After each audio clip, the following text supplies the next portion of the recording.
hot fingernails. These are ones who commit gossip. So after all the punishments are laid out, Allah will lead believers across the bridge which covers hellfire. In authentic hadith, Muhammad sallallahu alaihi wasallam said, "That which confounds and makes one loose in a step and trip. On it there are clamps and hooks like the thorns of the sadan tree. It is narrower than a hair and sharper than the edge of a sword." The pure believers will be given brighter lights and will be able to pass over in the blink of an eye, while others who have had faults will be injured along the way and made to suffer for sins in order to enter paradise.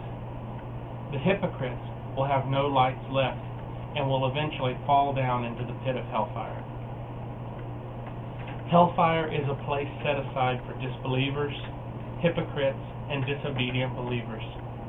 It has been stated that only 1 out of every 1,000 people will be saved from torment completely. The bodies of disbelievers will be scorched and burned over and over again. They will be made to drink boiling water, and the flesh will melt and be reformed, only to burn again. The fuel of hellfire are stones from idols, and the winds are made of poison. Slowly over time, the sinners and hypocrites will be burned away as the sins are purged from existence. Allah tells us about what will happen in the Qur'an in chapter 67, verses 6 through 11. "And for those who disbelieved in their Lord is the punishment of hell, and evil is the resort. When they shall be cast therein, they will hear a loud moaning as it heaves, almost bursting for fury. Whenever a group is cast into it, its keeper will ask them, 'Did there not come to you a warner?' They will say, 'Yes, indeed there came a warner, but we rejected him and said, Allah has not revealed anything. You are only in great error.' And then they will say, 'Had we but listened or wondered, we would not be among the inmates of burning fire.' So then they shall acknowledge their sins, but forgiveness will be far from the inmates of burning fire." There is a boundary between hellfire and paradise. Once believers reach this place after crossing the bridge, they will make compensation with one another for any injustices of this world, any debts that have left to be settled. And once this is complete, each believer will be perfected and ready to enter paradise. The final resting place of the righteous believers is Jannah. The bricks are silver and gold. The mortar is a fine musk. The pebbles of the streets are pearls, and the soil is like saffron. There are 8 gates, and each one opens to the length of a 3-day journey. The roof of paradise is the throne of Allah, and the rivers are made of honey, milk, wine, and water, flowing freely for eternity. There are fruits of all kinds that one could ever imagine, always ready, always ripe for the believers to eat and be refreshed. There are pure companions that Allah has created, called the Huri, who are so named because of their large and expressive eyes. And they are beautiful beyond the measure of this world. In spite of this, the righteous women will be recreated with beauty 10 times that of the Huri. The believers will have perfected forms so that no filth will ever come from them, and they will be fixed in age of about 30 years old. The companions will be plentiful, and the servants of paradise will be more numerous. Everyone will receive what he or she desires, tenfold or greater. And of course, the greatest bliss of paradise is to be in the presence of Allah, the Creator. The Holy Qur'an gives us Allah's promise of what awaits the righteous on Judgment Day. In chapter 52, verses 17 through 20, it says, "Surely those who guard against evil will be in gardens and bliss, rejoicing because of what their Lord gave them.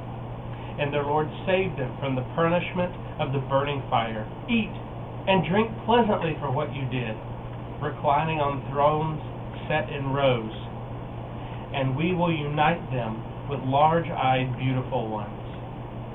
In chapter 36, verses 55 through 58, behold, those who are destined for paradise shall today have a joy in whatever they do. And happiness will be the spouses, to lie on soft couches. Only delight will there be for them, and theirs shall be all that they could ask for. Peace and fulfillment through the word of the Sustainer, who dispenses all grace. As I mentioned last week, be careful about planning and plotting when the last day is. Be careful about saying, well, I've got plenty of time before I die. Remember that according to Allah, there are 5 things that only He knows. Not the angels, not the prophets, no muftis, no imams, no alims. No one knows these 5 things except for Allah. Surely Allah alone has knowledge of the last hour. He is the one who sends down the rain, and He knows what is in the wombs. No one can know what he will earn the next day, and no one knows in what land or time he will die. Surely Allah knows all this and is aware of everything. That's chapter 31, verse 43.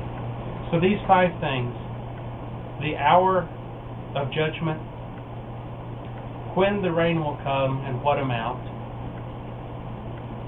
what is in the womb regarding the character, what that person will be, what you will earn in the next day, what will happen to us in the next day, where and when you will die.